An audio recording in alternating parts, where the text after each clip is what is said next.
नमस्कार दोस्तों, फतेह क्लासेस में आपका स्वागत है। दोस्तों, हमने अपने पिछले वीडियो में महाभारत का सामान्य परिचय के बारे में जानकारी प्राप्त की थी। अब इस वीडियो के माध्यम से हम महाभारत के रचयिता वेद व्यास के बारे में जानेंगे। आपसे मेरा निवेदन है कि आप वीडियो को अंत तक देखें। चलो दोस्तों, आज का वीडियो शुरू करते हैं। जैसा कि आप सभी को पता होगा कि महाभारत के रचयिता वेदव्यास ऋषि थे। वेदव्यास ऋषि के पिता पराशर ऋषि थे और माता सत्यवती थी। इसके विषय में एक छोटी सी कथा के माध्यम से मैं आपको बताना चाहूँगी कि पौराणिक कथा के अनुसार प्राचीन काल में महर्षि पराशर भ्रमण के लिए निकलते हैं। तो भ्रमण करते वक्त उनकी नज़र एक स्त्री पर पड़ती है। वह स्त्री यमुना नदी के तट पर अपनी नाव में बैठी हुई होती है। उस स्त्री का नाम सत्यवती था। सत्यवती एक मछुआरे की पुत्री थी और दिखने में बहुत ही सुंदर व आकर्षक थी, लेकिन उसके शरीर से मछली की गंध आती थी, जिसकी वजह से सत्यवती को मत्स्यगंधा भी कहा जाता था। सत्यवती को देखकर पराशर ऋषि के मन में अत्यंत व्याकुलता और विचलित हो गया उनका मन। ऋषि ने सत्यवती से प्रेम करने की इच्छा जताई। तब सत्यवती ने कहा कि यह तो अनैतिक है और मैं ऐसे किसी प्रकार के अनैतिक संबंध आपके साथ नहीं बनाऊंगी। मैं इस तरह के संबंध से होने वाली संतान को जन्म नहीं दे सकती। लेकिन पराशर ऋषि नहीं मानते हैं और वह सत्यवती से प्रणय निवेदन करने लगते हैं। तब सत्यवती ऋषि पराशर के समक्ष 3 शर्तें रखती है। वह पहली शर्त रखती है कि उन्हें ऐसा करते हुए कोई ना देखे। तब पराशर ऋषि उनके समक्ष कृत्रिम आवरण बना देते हैं। दूसरी शर्त रखती हैं कि उनकी कौमार्यता कभी भंग न हो। तो ऋषि पराशर उनसे कहते हैं कि बच्चे के जन्म के पश्चात उनकी कौमार्यता भंग नहीं होगी, और साथ ही उनसे कहते हैं कि होने वाली संतान महान विद्वान व ज्ञानी होगी।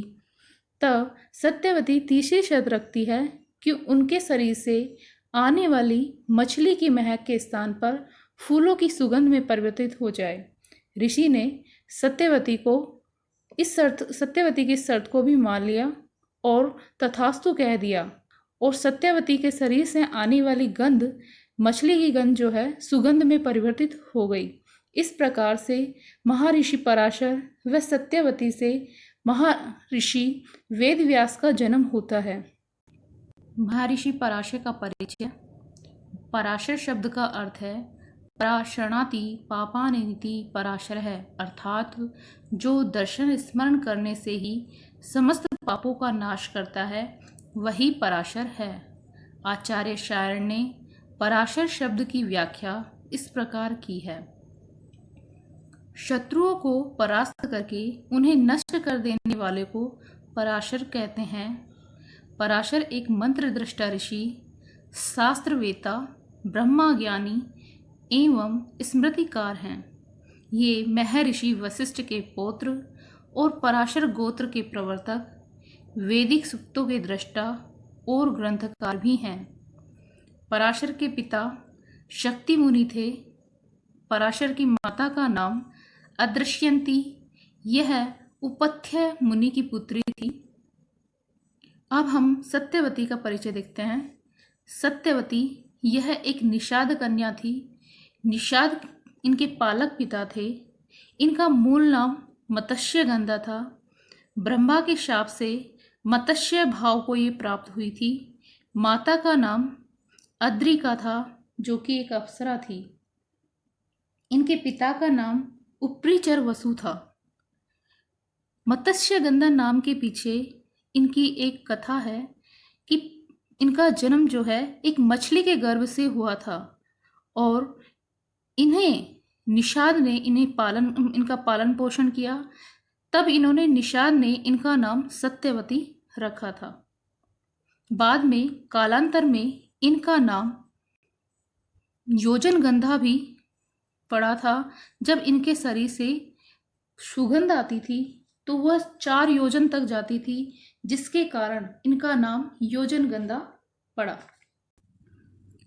सत्यवती का कालांतर में हस्तिनापुर के महाराजा शांतनु से विवाह होता है। उनके 2 संतान उत्पन्न होती है, चित्रांगद व विचित्रवीर्य। इनके बाल्यकाल में ही महाराजा शांतनु का स्वर्गवास हो जाता है।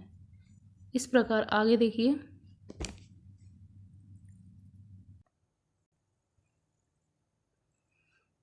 वेदव्यास का बचपन का नाम। वेदव्यास का बचपन का नाम कृष्णद्वैपायन था। वेदव्यास के नाम से जाने गए बाद में कालांतर में वेदों के विस्तार के कारण ये वेदव्यास के नाम जाने जाते हैं। वेदव्यास ने चारों वेदों का विस्तार के साथ साथ 18 महापुराणों ब्रह्मसूत्रों का भी प्रणयन किया। महर्षि वेदव्यास महाभारत के रचयिता है और महाभारत को पंचम वेद भी कहा जाता है। वेदव्यास का जन्म शुक्ल आषाढ़ पूर्णिमा लगभग 3000 ईस्वी पूर्व हुआ था और इसी शुक्ल आषाढ़ पूर्णिमा के दिन गुरु पूर्णिमा मनाई जाती है, जो कि वेदव्यास के जन्म के कारण तिथि के कारण मनाई जाती है।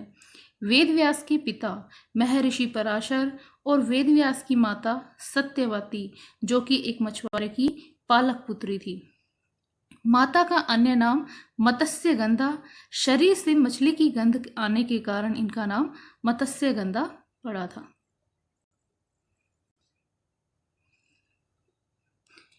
वेदव्यास ने वेदों का विभाजन किया, इसलिए वेदव्यास कहलाए। वेदव्यास का अन्य नाम बादरायणी या बादरायण पराशर्य था। वेदव्यास का पालन यमुना द्वीप के मल्लाहों के राजा दासराज के द्वारा हुआ। वेदव्यास का यमुना द्वीप में जन्म होने के कारण ये द्वैपायन कहलाए तथा शरीर से कृष्ण वर्ण के होने के कारण कृष्ण मुनि तथा वैदिक मंत्रों को यज्ञ के उपयोगी बनाने के कारण वेदव्यास भी कहा गया।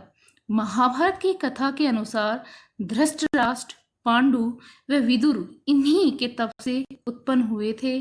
वेदव्यास जी ने 3 वर्षों तक के निरंतर प्रयास से महाभारत जैसे महान ग्रंथ की रचना की।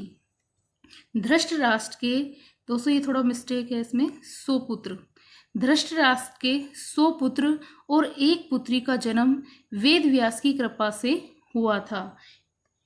यहाँ धृतराष्ट्र की 1 पुत्री का नाम दुशाला है, जिनके पति जो है जयद्रथ थे, जो सिंधु द्वीप के थे, और इनके 1 पुत्र पैदा हुआ था जिसका नाम सुयत था। इस प्रकार से महर्षि ये सुरथ व जयद्रथ ये अर्जुन के द्वारा मारे जाते हैं अंत में महाभारत के युद्ध के दौरान। इस प्रकार से हमारा महर्षि वेदव्यास का सामान्य परिचय यहाँ पर समाप्त होता है। आशा करती हूँ दोस्तों आपको मेरे द्वारा दी गई जानकारी कैसी लगी। आप प्लीज़ कमेंट में बताना तथा मेरे चैनल को सब्सक्राइब करें, लाइक करें। थैंक्स, धन्यवाद।